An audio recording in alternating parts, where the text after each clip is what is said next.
नाज़रीन आदाब, यह समय न्यूज नेटवर्क और आप देख रहे हैं 24 घंटे का उर्दू न्यूज चैनल आलमी समय।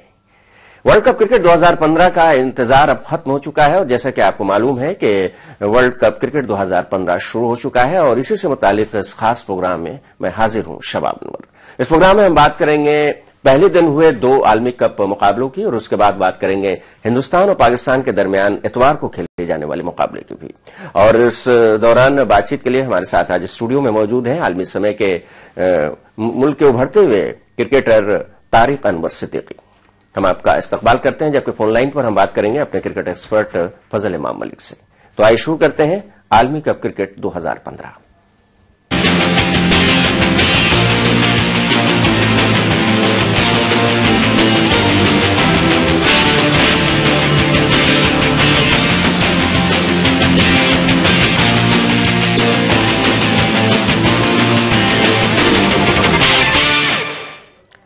दोनों मेजबान टीमों की शानदार जीत के साथ आलमी कप क्रिकेट 2015 का बाज़ाब्ता आगाज हो चुका है। पहला मुकाबला न्यूजीलैंड और श्रीलंका के बीच हुआ, जिसमें न्यूजीलैंड ने श्रीलंका को 98 रनों से हरा दिया। हम आपको बता दें कि इस मैच में पहले बैटिंग करते हुए कीवी टीम ने श्रीलंका के सामने 332 रनों का हदफ रखा था। जवाब में श्रीलंका की टीम 46 ओवर और 1 गेंद में 233 रन बनाकर आउट हो गई।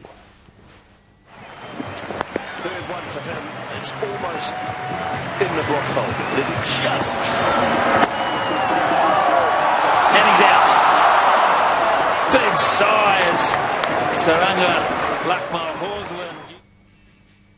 उधर मेलबर्न में खेले गए पहले दिन के दूसरे मैच में मेजबान ऑस्ट्रेलिया ने इंग्लैंड को 111 रनों से शिकस्त दी अपने रिवायती हरीफ को। ओपनर एरॉन फिंच ने 135 रन, कप्तान जॉर्ज बेली के 55 और ग्लेन मैक्सवेल के 66 रनों की बदौलत ऑस्ट्रेलिया ने इंग्लैंड के सामने 343 रनों का हदफ रखा था। जवाब में इंग्लिश टीम 42वें ओवर में सिर्फ 231 रन बनाकर आउट हो गई।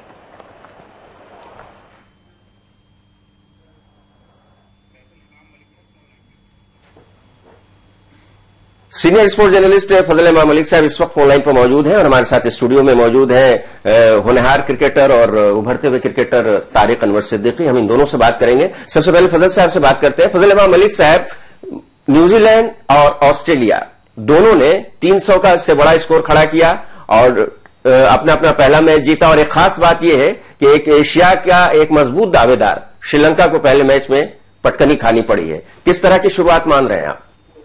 श्रीलंका मजबूत दावेदार नहीं जो शुरुआत थी तो वो वर्ल्ड चैंपियन रह चुके हैं, लेकिन इस पूरे बिहार का अगर उनका तो देखा जाए प्रदर्शन उनका बहुत अच्छा है।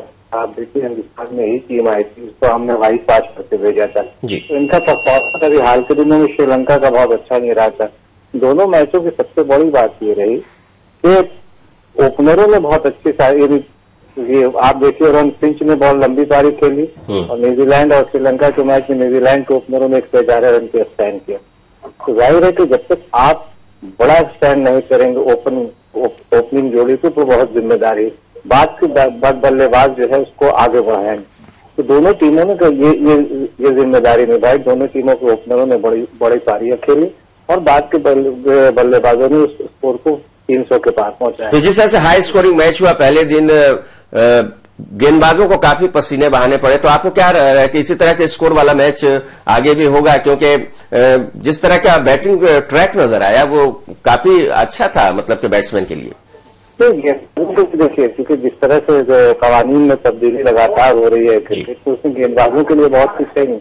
अभी जो नए कवानीन बने और नया फॉर्मेट जो बना है इसमें भी गेंदबाजों के लिए बहुत कुछ नहीं है। आप देखिए दोनों तरफ से नई गेंद जिस तरह से इस्तेमाल हो रही है तो उससे गेंदबाजों की परेशानी बढ़ रही है। वो लेग स्विंग वगैरह बहुत कम देखने को। साहब, हमारे स्टूडियो में एक नौजवान क्रिकेटर तारिक अनवर सिद्दीकी हैं, आप हमारे साथ रहिएगा, हम इनसे बात करते हैं। तारिक, आपने पहले दिन के दोनों मैचेस को देखे, 300 प्लस स्कोर बने। श्रीलंका एशिया की तरफ से हमेशा दावेदार रहा है। अगर किसी भी क्रिकेट की बात की जाए, जाहिर सी बात है उसे भी दावेदार माना जा रहा था हिंदुस्तान और पाकिस्तान की तरफ से। एशिया की तरफ से यही 3 दावेदारी होती है वर्ल्ड कप पे आमतौर से। लेकिन जिस तरह से श्रीलंका की टीम हारी और फिर उससे भी बड़ी बात यह है कि दोनों मेजबान टीम ऑस्ट्रेलिया न्यूजीलैंड ने जिस तरह से धमाकेदार जीत हासिल की 300 प्लस स्कोर के साथ, तो किस तरह की शुरुआत वर्ल्ड कप में आप देख रहे हैं?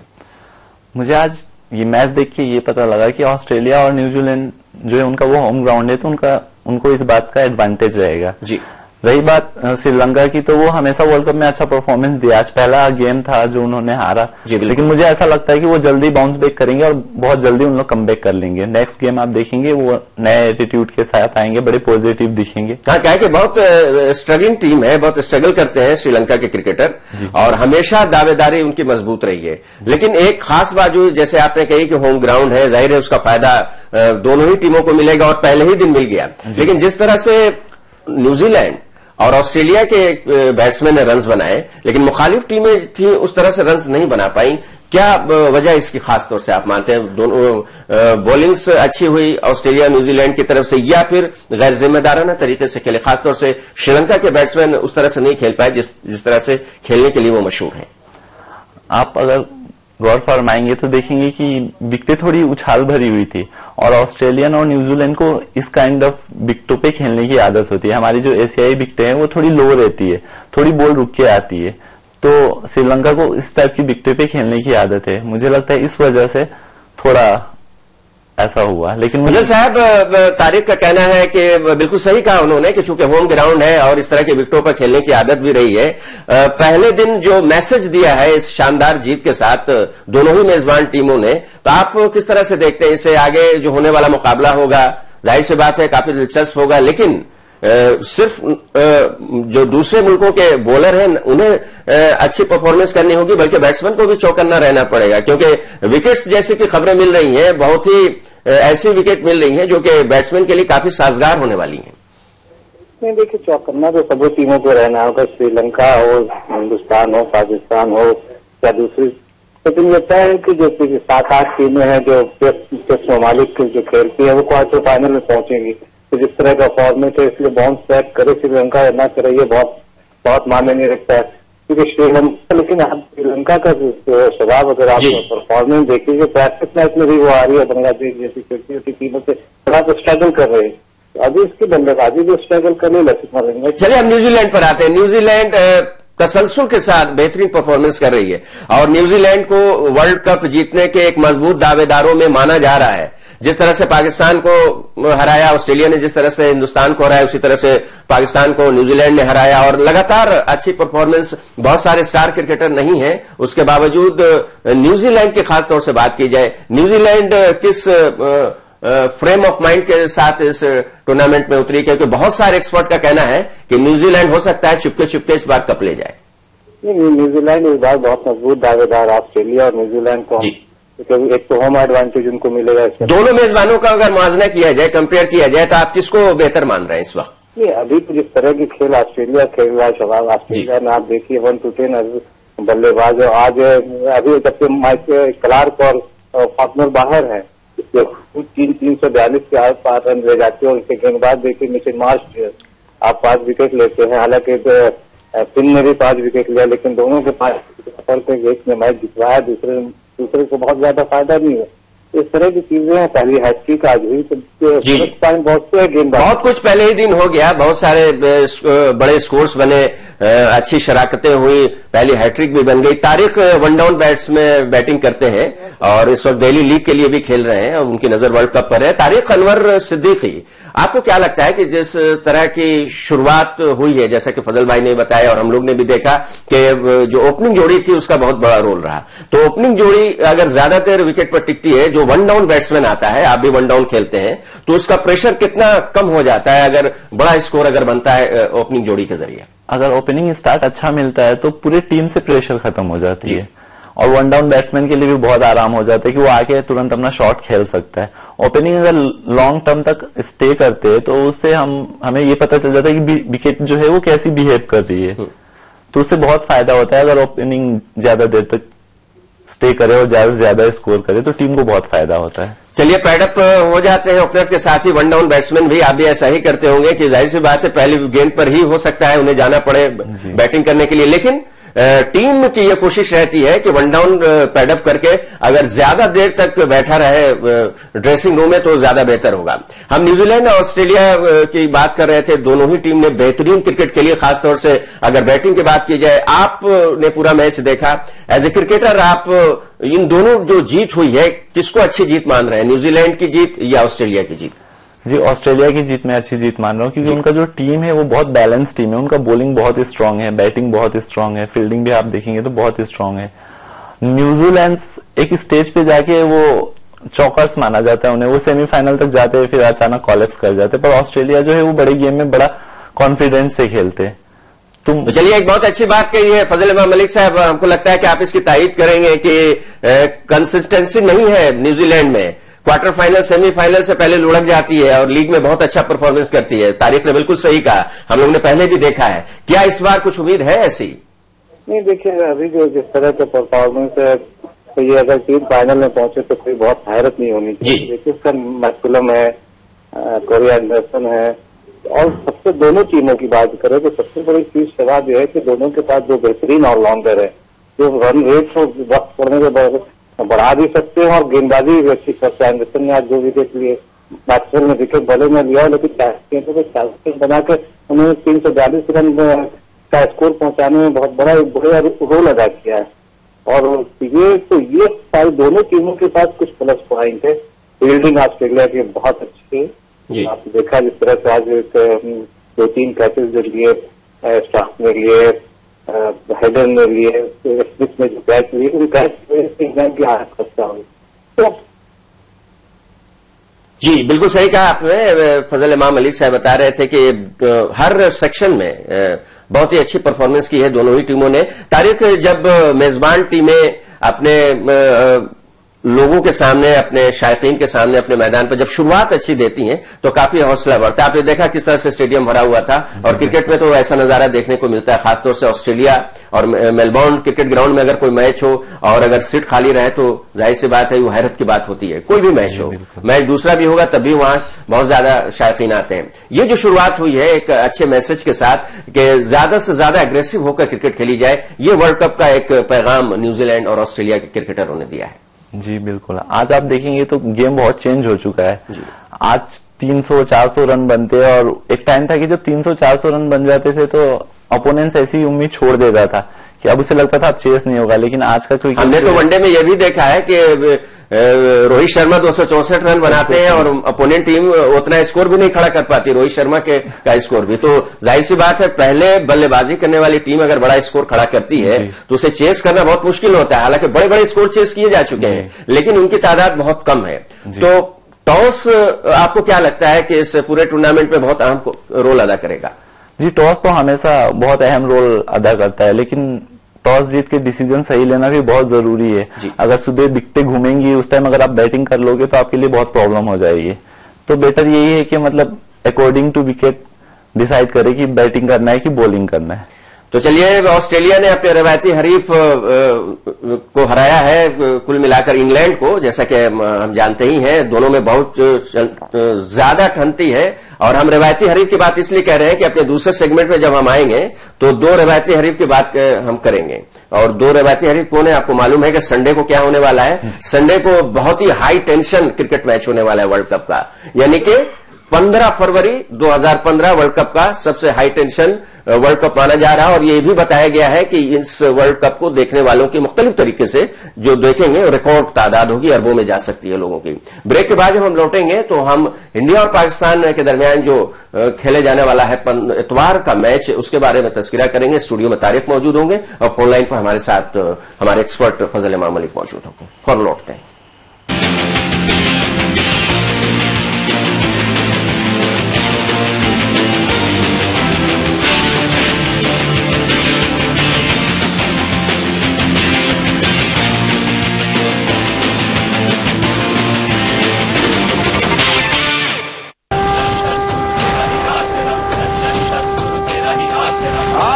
हमें मारना चाहते हो? हमारे रूप में भगवान आप सबके अंदर मौजूद है। हिंदुस्तान की शान, उर्दू का तर्ज बयान, समाज का आईना, हालात का तर्जुमान, आपके मसाइल आपकी जबान, खबरों की समझ, इंसाफ का कारवां, आलमी समय, सच की पहचान। कि अगर 430 सभा कर रहे हैं नरेंद्र मोदी तो जाहिर सी बात है वो दिन भर में 4 बार दिखेंगे। मुसलमान पिछड़ा हुआ है तो मुसलमान को रिजर्वेशन देकर उसको आगे लाइए। 4-5 मिनिस्ट्रीज आपने एक आदमी को दे रखी है। बाहर का विदेशी आकर के जम्मू कश्मीर का नागरिक शादी करके बन सकता है। कोई महिला यदि वहाँ की यदि बाहर कर लेती है तो उसकी सिटीजनशिप भी खत्म हो जाए। मुल्क मिल्लत के मसाइल का अंबार, कौन है इनका जिम्मेदार? सियासी लीडरों के ख्यालात और दानिश्वरों के इफ्कार। देखिए सैयद फैसल अली के साथ खुली बहस हर शनिचर की रात 8 बजे और एतवार की दोपहर 2 बजे सिर्फ आलमी समय पर। दुनिया बन गई है ग्लोबल शहर, तो जानिए हर मुल्क की अहम खबर। हलचल पड़ोसी मुल्क की या 7 समंदर पार की, हालात मुस्लिम ममालिक के या करवट आलमी बाजार की। देखिए आई नए आलम रोजाना रात 9 बजे सिर्फ आलमी समय पर। समय परिवर्तन है, समय संजीवनी है, समय मनुष्य है, वर्तमान है, भविष्य है, मासूम ममता की मीठी सी झपकी है। समय सभी का है, समय तुम्हारा है, हम समय, ये समय हमारा है। रहिए समय के साथ।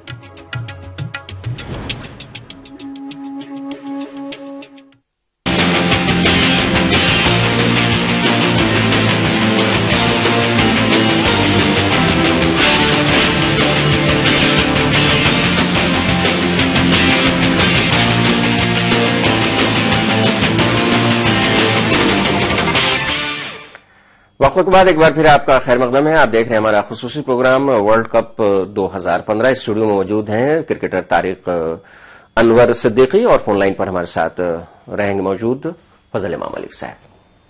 हिंदुस्तान आलमी कप 2015 के पहले ही मैच में अपने रवायती हरीफ पाकिस्तान से भिड़ने जा रहा है। जी हां, हाई टेंशन ये मैच होगा। 15 फरवरी को हिंदुस्तान और पाकिस्तान का मुकाबला होना है। सरहद पार की वो टीम जिसे टीम इंडिया ने आलमी कप में 1-2 बार नहीं 5 बार धूल चटाई है। जाहिर ऐसे में एडिलेड ओवल में होने वाले इस मुकाबले से पहले धोनी के धुरंधरों के हौसले काफी बुलंद हैं। दूसरी तरफ मिसबाह के भी खिलाड़ी पूरी तरह से उनके ब्रिगेड तैयार हैं। पाकिस्तान हिंदुस्तानी खिलाड़ियों की हालिया खराब परफॉर्मेंस को उम्मीद की रोशनी के तर्ज पर देख रहा है और थोड़ी सी राहत महसूस कर रहा है। दूसरी जानिब टीम इंडिया ये जानते हुए मैदान पर उतरेगी कि पाकिस्तान के खिलाफ पहले ही मैच में कामयाबी मिलने से उसे एक मरतबा फिर खिताब के करीब पहुंचने में मदद मिलेगी। दोनों टीमों के अहम बल्लेबाजों की बात करें तो हिंदुस्तान में रोहित शर्मा, विराट कोहली और कप्तान धोनी की जानिब रनों की बौछार की उम्मीद लगाए बैठे हैं। वहीं पाकिस्तान अहमद शहजाद, कप्तान मिसबाह उल हक और उमर अकमल से उम्मीद लगाए हुए हैं। हालांकि आलमी कप की तारीख गवाह है कि हिंद पाक आलमी कप मुकाबलों में अब तक हिंदुस्तानी बल्लेबाजी का दबदबा रहा है और टीम इंडिया के गेंदबाजों ने कई मरतबा उम्मीद से भी कहीं ज्यादा बेहतर मुजाहरा किया है। तारीख हिंदुस्तान और पाकिस्तान का मैच हमेशा काफी अहम होता है, लेकिन एक खास बात यह है, सब लोग जानते हैं कि अभी तक जितने भी वर्ल्ड कप में मैच खेले गए हिंदुस्तान और पाकिस्तान के दरमियान पाकिस्तान एक भी मैच नहीं जीता है। क्या टीम इंडिया इस रवायत को, इस ट्रेडिशन को बरकरार रख पाएगी? आपको क्या लगता है अगर दोनों टीम को कंपेयर करें तो? जी बिल्कुल, आपने बिल्कुल सही कहा कि कल जो मैच होने वाला है वो ये इस वर्ल्ड कप का सबसे ज्यादा हाई टेंस मैच होने वाला है और इंडिया हमेशा से वर्ल्ड कप में फेवरेट रहा है और इस बार भी इंडिया फेवरेट है क्योंकि इंडिया की जो टीम है वो बहुत स्ट्रांग है कंपेयर टू पाकिस्तान। तो मुझे लग रहा है कि कल जो मैच होगी उसमें इंडिया आराम से जीत जाएगा। चलिए फजल इमाम मलिक साहब के पास जाते हैं। इससे पहले भी काफी चर्चा हो चुकी है इस मैच के बारे में। फजल साहब, वक्त करीब आ गया है काफी, आपको क्या लग रहा है कि हमने सुना है कि हमारे जो बॉलर हैं जो प्रैक्टिस कर रहे थे इरफान का मुकाबला करने के लिए बेंच लगा करके प्रैक्टिस करा रहे थे अपने बैट्समैन को, हमारे बॉलर, क्योंकि इरफान 7 फीट के हैं और अगर बॉल डिलीवर करने जाएंगे तो 10 फीट तक की ऊंचाई हो सकती है। तो किस तरह की स्ट्रेटेजी है टीम इंडिया की और क्या होने वाला है? अभी तक टीम इंडिया सब लोग जानते हैं कि पाकिस्तान से वर्ल्ड कप में हारी नहीं है। वो सही है कि रिकॉर्ड हमारे हक में है, लेकिन इस बार जो टीम हमारी है शबाब अभी तक क्लिक नहीं कर पाई। हम पहला मैच अफगानिस्तान से सिर्फ जीत पाए 3 महीने के दौरे में, हम ऑस्ट्रेलिया जब से गए। तो जाहिर है कि बहुत कुछ हमारे हाथ में नहीं। ठीक है, कागजों पे हमारी बल्लेबाजी बहुत मजबूत है, शिखर धवन, अजिंक्य रहाणे, विराट कोहली, लेकिन आप देखिए ट्रायंगुलर सीरीज में चले नहीं और गेंदबाजी का तो कहना ही नहीं, वो तो माशाअल्लाह है।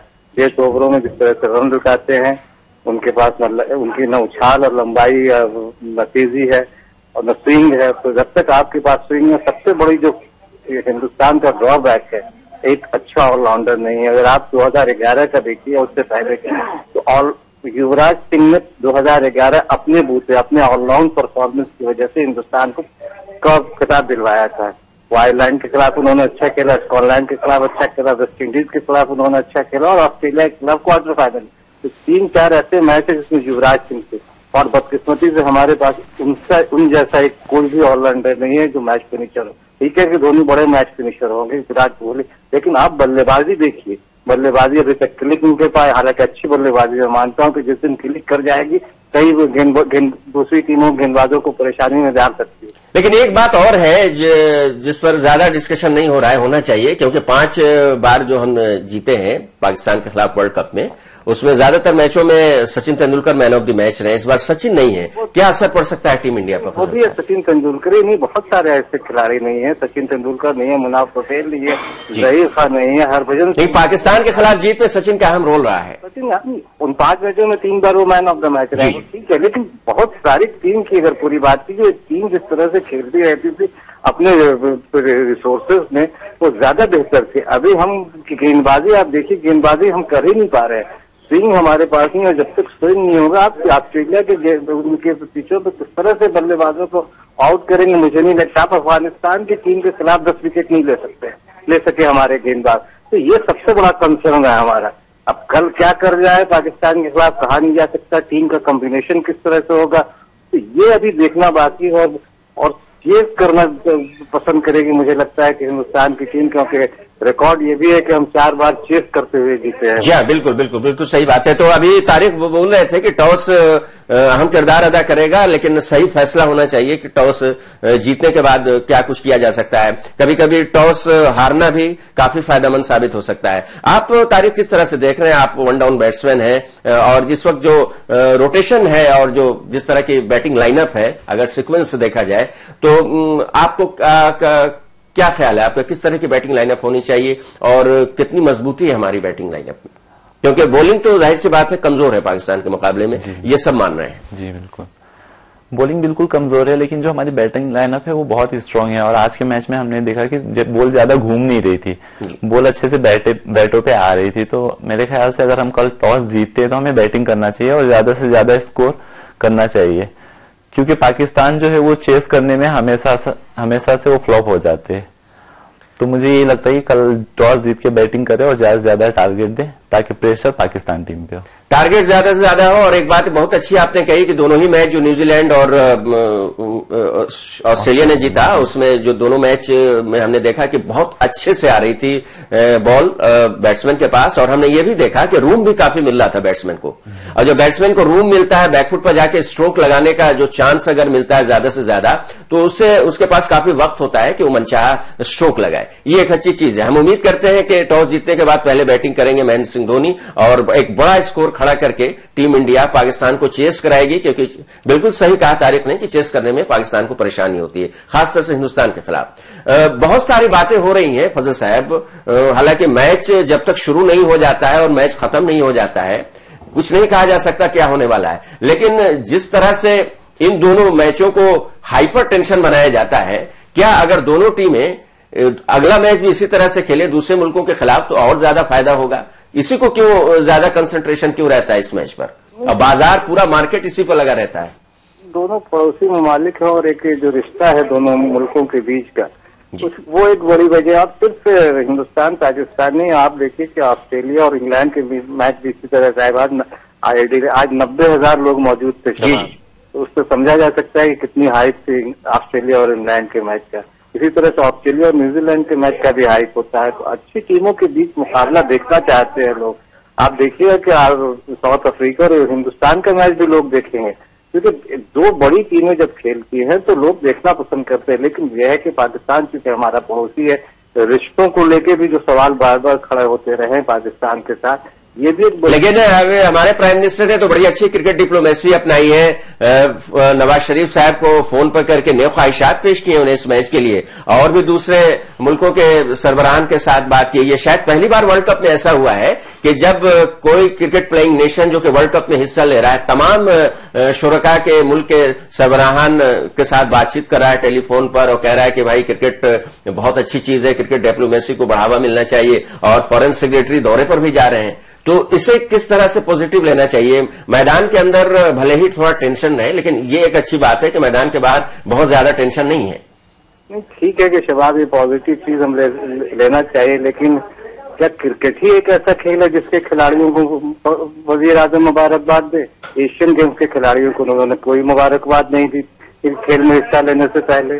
आप देखिए, और अभी नेशनल गेम में कई रिकॉर्ड हमारे नौजवान खिलाड़ियों ने बनाए हैं, कहीं कोई चर्चा नहीं है फजल साहब। तीन हॉकी की टीम गई वर्ल्ड चैंपियन खेलने के लिए, उनको तो मुबारकबाद नहीं दी। एक एक खिलाड़ी को नाम के साथ उन्होंने ट्वीट किया। तो मुझे लगता है कि वजीर आजम को भी ये सोचना चाहिए कि खेल हर खेल होता है। अगर एशियन गेम्स में जो जाते हैं खिलाड़ी, तो अगर उनको ट्वीट करना। तो चलिए, खिलाड़ी एक मौजूद है हमारे स्टूडियो में, तारिक से भी रिएक्शन ले लेते हैं। तारिक, इल्जाम लग रहा है आप पर, आप क्रिकेटरों पर, कि सिर्फ क्रिकेटरों को तरजीह दी जाती है, और ये इल्जाम बहुत पुराना है। दूसरे खिलाड़ियों के बारे में कहा जाता है कि उस तरह से तरजीह नहीं दी जाती। आपको क्या लगता है किस तरह की क्रिकेट डिप्लोमेसी इस वक्त प्राइम मिनिस्टर साहब ने दिखाई है? सभी खिलाड़ियों को नए ख्वाहिशात पेश की हैं, तो उनका तो हौसला बढ़ा होगा।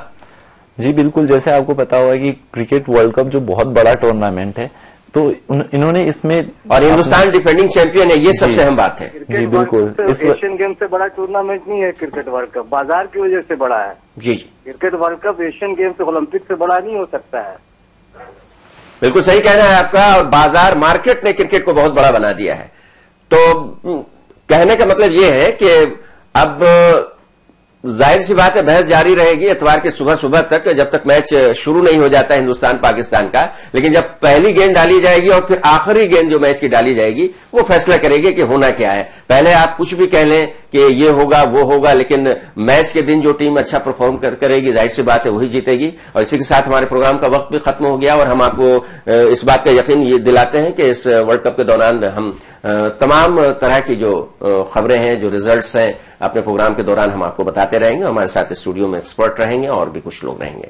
तो हम शुक्रिया अदा करेंगे स्टूडियो में आने के लिए तारिक अनवर सिद्दीकी का, और फोन लाइन पर हमसे बातचीत करने के लिए फजल इमाम मलिक साहब का। तो इस प्रोग्राम को यहीं पर खत्म करते हैं, और हम आपको याद दिला दें कि आप आलमी समय को और इस प्रोग्राम को इंटरनेट पर भी देख सकते हैं। लॉग ऑन करें समय लाइव। तो फिलहाल दीजिए इजाजत, लेकिन आप देखते रहिए आलमी समय।